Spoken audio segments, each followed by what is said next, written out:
শাফি মাযহাব, মালিকি, হাম্বলি, আহলে হাদিস এই সেই অনেক আছে। সব বাদ দিলাম, একজন সাহাবীর জীবনী অনুসরণ করে করে কবর পর্যন্ত চলে গেলাম। আল্লাহ রাসূলের ফতোয়া অনুযায়ী এই লোকটা জান্নাতি জান্নাতি জান্নাতি। এমন একজন সাহাবী রাসূলের কথা শুনলেন, মানলেন না।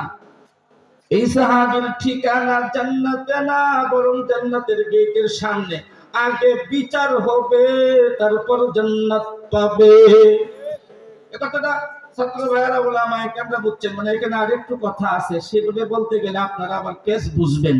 সহজে বলছি, রাসূলের কথা শোনার সাথে সাথে যদি না মানা হয় বিপদ চলে আসতে পারে। রাসূল সাল্লাল্লাহু আলাইহি ওয়াসাল্লাম নামাজের কাঁটা সোজা করতে বলছেন। আমাদের দেশে হয় না? ইমাম সাহেব সময় যায় দেখি আপনি বলে রয়েছেন, কথা বলে না। মনে হয় আপনারা কেউ কন না, না কইলেও শুনেন তো। কিছু কিছু ধাওরা মুসল্লি যায় মসজিদে গাজাল বাজায়। আর কেউ সময়ের দরকার হয় না, হ্যাঁ সময়ের খুব দরকার। কারণ ও সুন্নত আগেরটাও করে নাই, পরেরটা পড়বো না। কথা বলেন না কেন? এই জন্য তার খুব সময় তারা ওরা হুজুর দেখেন না, ঘড়ি চিনেন না, উঠেন না কে? কারণ তার কত ব্যস্ততা, মনে হয় যে তাহাজ্জুদ পড়বে এখনই যায়, আর কিছু সুন্নতটাই পড়ে নাই। তো যে কথা বলতেছিলাম, রাসূল সাল্লাল্লাহু আলাইহি সাল্লাম নামাজে দাঁড়ায় যাইতেছেন, মুসল্লিরাও দাঁড়াইতেছেন। মুসল্লি হলেন সাহাবী, ইমাম হলেন পয়গম্বর আরবী। দাঁড়ায় যাইতেছেন, পিছন থেকে বিড়বিড় করে একজন সাহাবী কয়েকটা বাক্য বলে ফেললেন। আল্লাহু আকবার কাবীরা, আলহামদুলিল্লাহ কাসীরা, সুবহানাল্লাহি বুকরাতান ওয়া আসীলা। রাসূল পাক নামাজ পড়লেন, সাহাবীরাও নামাজ পড়লেন, সালাম ফিরায় দিলেন। রাসূল পাক মুসল্লিদের দিকে, সাহাবীদের দিকে জবান মুখ মুবারক ঘোরায়া বসলেন। আমাদের দেশেও দুই ওয়াক্তে ইমাম সাহেব মুখটা মুসল্লিদের দিকে ঘোরায়। কোন কোন ওয়াক্তে বলা যাবে কি? এক নাম্বার হলো আসর, আর এক নাম্বার হলো ফজর। এই দুই ওয়াক্ত নামাজ শেষ করে মুসল্লিদের দিকে তাকায়া তারপর আমলগুলো করেন। কথা বলেন ঠিক কিনা? পয়গম্বরের জামানায় এই দুই ওয়াক্তও ছিল, আবার কোন কোন সময় পাঁচ ওয়াক্তও মুসল্লিদের দিকে মুখ ঘোরায় রাখতেন। পাঁচ ওয়াক্ত, কথা বুঝেন নাই? এই জন্য কোন ইমাম সাহেব যদি পাঁচ বেলায় মুসল্লিদের দিকে ঘুইরা আমল করে, সুন্নতের উপর আমল হবে, বেদাত হবে না। আবার রাসূল কোনদিন এক ওয়াক্ত ঘুরেন নাই, কথা কয় না, কোন একটা ঘুরেন নাই। কাজেই কোন ইমাম সাহেব যদি আসরে আর ফজরে মুসল্লিদের দিকে উল্টামুখী না বসে, ইমামতি শেষ। কথা কয় না? ঠিক তো কইছেন, আমি তো যে মানতেছি। এই বেটার বদনাম সার দোকানের যে পরিমাণ হইব পৃথিবীতে আর কেউ হয় নাই। কারণ কি? ইমাম সাহেব উল্টামুখী ঘুরে নাই, ফজরেও ঘুরে নাই, আসরেও ঘুরে নাই। এই ইমামের ইমামতি থাকলেও আপনার বাড়িতে আর খাওয়ার নাই।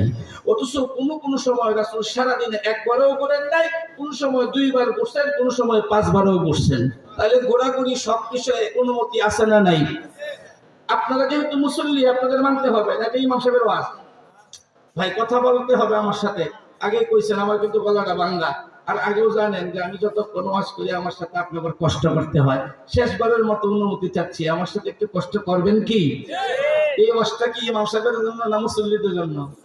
ইমাম সাহেব ঘুরলেও সই, না ঘুরলেও সই, ঠিক না? ইমাম সাহেব যখন মন চায় ঘুরবে, যখন মন চায় না ঘুরবে না। আমাদের কথা হলো, যা শুনবো সহি হইলে মানবো, শুদ্ধ হইলে মানবো, শুদ্ধ হইলে। পয়গম্বর আমিন চেহারা মুবারক মুসল্লিদের দিকে করলেন, করে আস্তে করে বললেন, তোমাদের মধ্য থেকে নামাজে দাঁড়ানোর সময় কে রে বিড়বিড় করে ছোট্ট আওয়াজে কিছু কালাম পড়তেছিলে? মজলিসটা নীরব, কেউ কিছু কথা বলার সাহস পায় না। সাহাবীর দিকে সবাই তাকায়। সরকার দু জাহা, आका नंबर तजदार मदीना, महबूब किबरिया जिगर गुशे आमिना, मुहम्मदुर रसूलुल्लाह इमामुल मुरसलिन खातामुन नबीयिन যেখানে উপস্থিত, তুমি সেই জায়গায় কেন অতিরিক্ত কথা বলতে গেলে, পয়গম্বরের অনুমতি ছাড়া কেন সুন্দর বাক্যটাই উচ্চারণ করতে গেলে, এখন না জানি তোমার বিরুদ্ধে আসমানি কি ফয়সালা চলে আসছে, সবাই ভয়ে কাপু কাপু। কথা বোঝা যায়? আবার যদি এখন আবার উত্তর দিতে দেরি হয়, হাত উঠাইতে বিলম্ব হয়, আল্লাহর পক্ষ থেকে দ্বিতীয় আয়াত নাযিল হয়ে যাইতে পারে। পয়গম্বর আপনি প্রশ্ন করার পর যে উত্তর দিতে দেরি করবে সে তো বেয়াদব। আসমানের পক্ষ থেকে একবার যদি কাউকে বেয়াদব ঘোষণা করা হয়ে যায়, আদব ওয়ালা হওয়া আর সম্ভব। তাই সাহাবী দেরিও করতে পারতেছেন না, পট করে স্বীকারও করতে পারতেছেন না, কিন্তু বিলম্ব করলে বিপদ আছে বিধায় আস্তে আস্তে ভয়ে ভয়ে হাতটা তুললেন আর দাঁড়াইলেন। রাসূল পাক দেখেন সাহাবী কাঁপতেছে কাঁপতেছে, আর যেন বুঝাইতে চাইতেছে নবী গো, বেয়াদবি করার জন্য বলি নাই, বরং আল্লাহর প্রশংসা আমি আল্লাহর প্রেমে বলে ফেলেছি। রাসূল পাক কি গো, আপনারা সন্তানের চেহারার দিকে তাকায়া ভালো মন্দ কিছু টের পান না? নাতি নাতকুলের চেহারার দিকে তাকায় মাঝে মাঝে কন্যা মুখটা হোক না কে তুই খাস নাই, একটু দুইজনে জি কয় মনে হয় কে করতে পোলা পান না খাইলে আপনারা মাঝে মাঝে আরে খাওয়ান দে, এদের খাই নাই চেহারায় বোঝা যায়। এ কথা কন কিনা আপনারা? তার মানে যারা হা হু কয় নাই এরা কোনোদিন নাতি নাত করে ছোট ভাই করে বাদ দেয় না। আসলে বিষয়টা এরকম না, আয়েশা করে কথা কয় না, কথা ঠিক। যেহেতু আমার সময় লিমিটেড করা, এজন্য আমি আমার আয়াতের দিকে আগানোর জন্য একটু রাস্তা বানাচ্ছি। মেহেরবানি করে খুব দ্রুত জবাব দিতে হবে। আপনি যদি আপনার নাতি নাত করে চেহারার দিকে তাকায় কিছু বুঝেন, রাসূল পাক তো অবশ্যই আরেকটু না অনেক বেশি বুঝবেন। তাই সাহাবীকে বললেন, সাহাবী রে, ভয় পাওয়ার কোনো কারণ নাই। তুমি যখন এই বাক্যগুলো উচ্চারণ করতেছিলে, আমি দেখতে পাচ্ছিলাম আল্লাহর পক্ষ থেকে কমাস কম 12 জন ফেরেশতা। কয়জন? 12 জন ফেরেশতা তোর মুখের কাছে আইসা কারাকারি করতেছিল, একজন আরেকজনকে বলতেছিল, এ ভাই তুই নেকটা আমারে দে, আমি আল্লাহর কাছে লইয়া যাই। আব্দুল করিমের নেকটা অনেক বড়, এই বড় নেকিটা আমি আল্লাহর কাছে লইয়া যাই।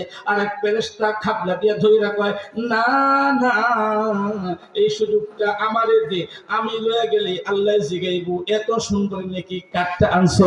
আমি তখন বলবো আব্দুস সুবহানের ছেলে আব্দুল করিমের নেকি লইয়া আইছি। সাহাবী ভয় পাইস না, ভয় পাইস না। তুই যখন বাক্যগুলো উচ্চারণ করতেছিলি, আমি দেখতে পাচ্ছিলাম 12 জন কমাসকম ফেরেশতাদের মুখের কাছে আইসা কারাকারি শুরু কইরা দিছে, কে কার আগে নেকটুকু লইয়া আল্লাহর দরবারে হাজির হয়ে যায়। এই দরওয়াজাটা আজও খোলা, চিৎকার এখন আল্লাহু আকবার।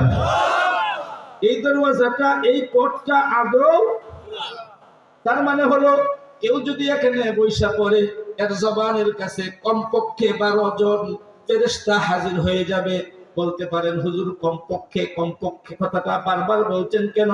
বিভিন্ন বর্ণনায় 12-র উপরে 17 আছে, 19 পর্যন্ত আছে। 12-র নিচে আমি 2-3টা যার আয়াত পড়ছি, এদের মধ্যে আমার পড়ার মাঝে সর্বশেষ 12। কথা কি বুঝাইতে পারছি? আমার 2-3 মুতাআলার মধ্যে সর্বশেষ 12। এজন্য আমার জানা যতটুকু ততটুকু আমি বলছি। কমাস কম 12 জন ফেরেশতা আপনার মুখের কাছে হাজির হবে। কেন? নেকটা লয়ে যাওয়ার জন্য। শুধু শুনলেই এই নেকি হবে না, আমল করতে হবে।